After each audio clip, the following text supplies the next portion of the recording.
What up, y'all? It's your boy Ben here. Welcome back to another Pokemon Pocket video. I'm actually really excited to dive in today because we're going to be talking about how there's been a huge shift in the meta. That's right. What we thought was reigning supreme is really not the case anymore with the release of Mythical Island as we wrap up this week's round of tournaments, highlighting especially the 1500 player tournament hosted by Ursi. Shout out to you for bringing this to the community.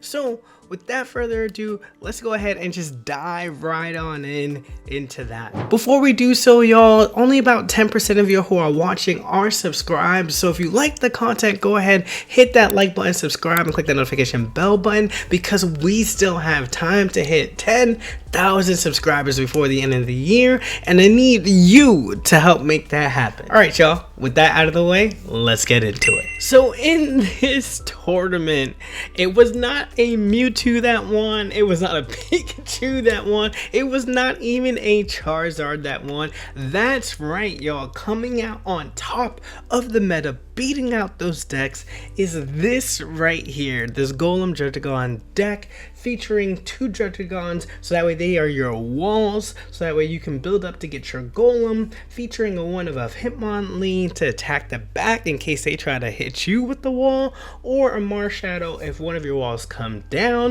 or your Golem comes down. You're easily able to give up 100 damage right away. This deck is super sweet because it's running no EX mons, and that is great because your opponent has to knock out 3 Pokemon, and because your opponent is losing health to the Druddigon, Golem comes in here really hitting hard with 120 damage, and then it becomes a tank because it minus 30 damage from the attacks. This deck is really sweet. Another surprising deck that came out of this Mythical Island release is the rise of Gyarados EX, y'all. This really only came in at like 10% of the, or like 8% of the meta in the 1500 player tournament, but it made up so many of the decks in the top 16. And it had the highest win rate deck out of all of them in this tournament, so that's really massive. We see the Druddigon once again in here be able to use this wall. I mean, this ability of losing 20 damage every time you attack it really puts pressure on the opponent. And then you have your Greninja to also start chipping away once you're able to get those pieces together. And with Gyarados here, it's a finisher because of all the chip damage that you're getting from Druddigon and Greninja. Nothing, and I mean nothing, is living this 140 attack, and you will also be surprised how often that random energy that gets discarded is actually against your opponent, putting you even ahead on tempo. Now here is another version of the Gyarados EX deck. This one is featuring Vaporeon instead of the Greninja line with the Starmie EX. This deck list right here is also insane because if you are able to get Misty and Starmie online, you're pretty much winning the game. Nothing can really withstand the onslaught of 90 damage in the early, so that Starmie EX is powerful, especially because it has a free retreat. What makes this work out really well is because Vaporeon can then move the 2 energy from the Starmie EX, feeding it into the Gyarados EX, and then the Gyarados can just go ahead and wash out. This deck notably is running one Gyarados EX and one regular Gyarados. You can run 2 different versions. You can run both Gyarados EXs if you'd like in this, but this opponent, they did really well in the tournament as well too. So, you know, shout out to them. They made it in 10th. It's pretty great to be able to do that. So, you know, oh sorry, they made it in the top 12. So it's like, you know, it's pretty good. It's pretty good. Another version of this deck is running Butterfree. Essentially, you get your walls up, you get your pieces going, and you're essentially just healing. the Gyarados EX. Okay, so if you get this thing also set up before the Dragon goes down, not only are you allowing that to live longer, you're also allowing that chip damage to happen longer. The Gyarados EX can survive things already with getting hit by a side drive from Mewtwo and then retaliating and hit it for 140. And so just getting that extra health allows you to last longer than you really need to. With the inclusion of blue and potion, it's really hard to take down Gyarados. And now we're seeing another archetype take place. So Arcanine before was only getting love in the Moltres and Charizard, where like Arcanine was kind of there, but it wasn't the main feature. Now with Mew being its supporter type, Mew being able to hit hard against the psychic mons like Mewtwo and really be that good backup, you are now running 5 basics in this deck, really allowing Arcanine to shine by able to go online faster, and then you can cover the damage that you need to with Mew EX. This deck went second in the tournament overall and has been doing really well in some of these tougher matchups. Pikachu came in third, finally got some pieces in here to kind of make this deck even more frightening, which I didn't think that it could do. So we got the Electabuzz, the Dedenne, and the Pikachu in here to make this deck really worth your while. So Pikachu allows you to have early pressure because it's dealing at times 20 to 30 damage right away, because you're running 7 basics here, so you can get your bench filled up pretty quickly. That gives you room to build up your Raichu and play out that line if they have any of these like stronger types, like a Mewtwo for an example. The Electabuzz is really nice here because for 2 energy, you are chasing those folks down. You're allowed to do 40 damage anywhere on the field, and therefore there is no hiding from Electabuzz. Now you'll see that Patrician is no longer in these lists. The Dedenne is in here because it just requires 1 energy to attack to get that chance for the paralysis. Folks are using the 1 energy as the plus side, even though it has 10 HP left and can get knocked out, like, you know, from like a Mewtwo with a Giovanni. But the 1 energy cost for attacking allows you to not have to worry about powering this thing up and power up things like your Zapdos, your Pikachu, your Electabuzz, or your Raichu. Another version that went 10 and 2 is the Zebstrika. Again, being able to pivot into attacking when folks are retreating are huge. And then we see this option of running the Dedenne once again.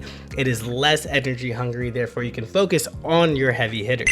It's crazy to say that the Charizard, Arcanine, Arcazar deck is only in the top 4. It had its reign in here. This is your standard of 2 Charizard EXs, 2 Moltres, your 1-liner, your Growlithe, and you're playing it this way. And it's really cool to see folks start to pivot and say, hey, maybe Arcanine can actually be a star of the show and not just the backup dancers. But this deck with Arcanine being up your backup dancer is still really good. This deck went 11 and 3. It's still very powerful. Crimson Storm still one-hits KOs every single mon that's in this game, and with Moltres being able to ramp you up into that, you just need to draw your pieces and go ahead and beat anybody who's in front of you. This was another surprising deck that has come from Mythical Island that is putting up a good fight, right? So like, it has an amazing matchup against Mewtwo deck, so you don't have to worry about that. And then in this huge tournament, its win percentage was 43.71%, while Mewtwo EX was only 43.8%, so it was literally 0.1% off. Like, that's fire here. So what we're seeing is that this Weezing with the ability Gas Leak sets up your Scolipede for that 120 damage. It requires only 2 for its energy to attack, which is why players are often using this rather than Muck, because your Grimer retreat cost is 3, which really hurts it. And as you can see here, everything can play out and be retreated with your leaf that's in here. There is one Tauros in here, so this could help you deal with the likes of Pikachu EX in one shot. If the Celebi is poisoned, you can also take it out with the Tauros. So you can play a lot here. The Tauros is a one of, and let's say you start off with Tauros in the beginning, use it as a wall to find your other pieces, so that way you can start building up towards your combo. I hate to say it, y'all, but maybe Celebi Superior could have been overhyped. I don't know. I think this deck is powerful in all of its sense. This idea that you're doubling up your coins, you get 50 damage per heads that you get, seems crazy. You definitely get the highlight reels of like 300, 500 damage, you know, like it's all there. But when it came down to it, when the best of the best were there, the Celebi and Superior only made it to the top 50, y'all. They were not in the top 32, not the top 16, you know, like none of those ones there, they didn't make the top cut. It's really interesting. This feels like a really good basic build of it. There are some other versions that are running like Executor to build up that tank, so that we can also build your pieces in that. But Delamise also works as a basic wall that can deal a lot of extra damage because you have your Superior to get that online.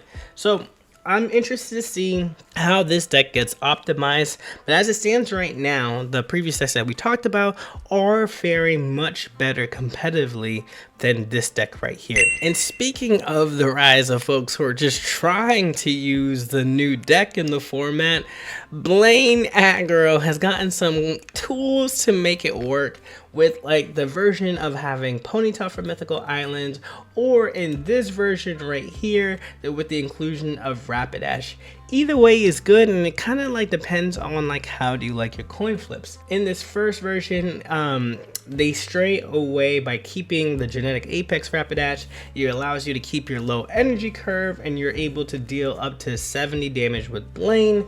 However, in this version right here, if you high roll, you get that heads, you can deal up to 130 damage. Let me make sure I got that right. You do heads, you get up to 100, Blaine gives you another 30, you do that against a Celebi, you do 150. So Rapidash is strong. It can be strong, it can be paired up. You see it with Blaine, you see it with Giovanni. This is definitely a good meta call because the Celebi Superior decks were starting to get a little bit in popularity, but until we start to see that really fully optimized, this could also be like a good counter towards that. And the last deck that we have here is the Wheezing Pidgeot deck. This is like really cool because Pidgeot EX is a powerful mon in of its own sense. It also has its own type of archetype in its own sense, because you're able to really focus on dealing with your opponent's bench and like using that against them, as you're able to get more power for more bench Pokemon that they have. So the Pokeflute is really good here. The Wheezing, being able to hit them with the Gas Leak, whittle them down, they retreat them, and therefore not, because they don't want them to die or faint, excuse me. So you really get a good play here with that. But as you can see, if you're running this opponent is using one Pidgeotto from Mythical Island and then one Pidgeotto from Genetic Apex. The only change really that I would make in here is that I would run two from Genetic Apex. That one energy is super important. Yes, you have more damage, but it's 3 energy. You're not getting there for your stage 1. You want to be able to attack right away, especially let's say if you go first, you can evolve, you get that 30 off, and then you're good from there. So yeah, y'all, this has been really cool to see the shifts in the meta, to be able to see the creativity of the community as we get things like Golem, to drug it on as we're getting Gyarados EX and Greninja as our top contenders, while we're seeing the quote-unquote best decks still need to adapt to what the tournament scene and the competitive scenes are doing, and while some of the older meta decks are still refining their own spaces. This is a really good brewing time, and like to see what else is gonna come up from what this storm has to bring. But yeah, y'all, we'll catch y'all in the next one. Make sure y'all stay tuned, hit that like, subscribe, and click that notification bell button. Until then, peace.